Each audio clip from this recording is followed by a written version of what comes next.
meron po ba kayong sa tagal niyo po sa NBI, 12 years, meron po ba kayong na-encounter na kaso ninyo sa NBI?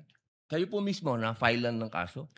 Your Honor, normal ho sa mga NBI agents na makakasuhan, in fact, maging sa sino mang law enforcement agency. That's the price we pay for doing our job and for protecting the country.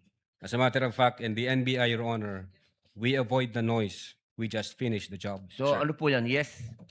Yes po yan? Yung sagot nyo? Yes? Normal ho yan yun sa amin. So sir. yes po? Attorney Loto, kindly answer the question. Yes, sir. Oh yes. Ano pong, pwede po bang malaman kung ano pong mga naikaso sa inyo?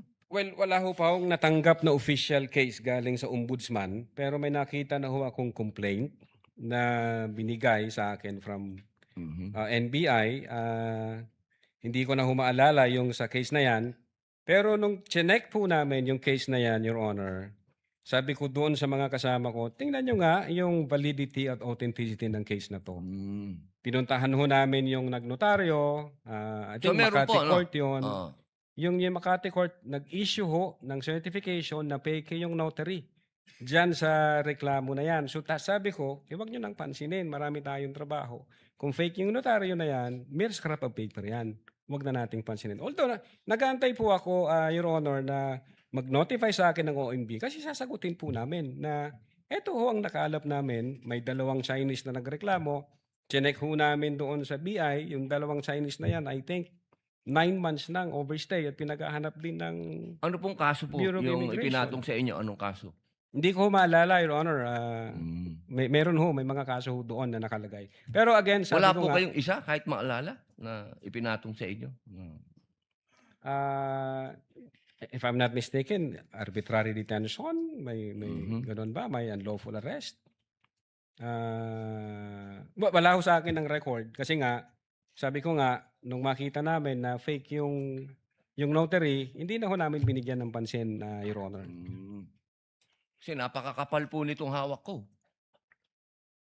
Wala akong problema, Your Honor. Sasagutin po kakapal. namin yan. Apo. Sasagutin ko Hindi po niyo yan. pa po nasagot magmula noong February 29 Kasi wala pa hong official notice galing sa kung anong ahensya. na nakarating po sa inyo. Wala pa. Wala pa ho. Ang nakuha ko lang, yung kopya niyan, siguro may nagpadala sa akin.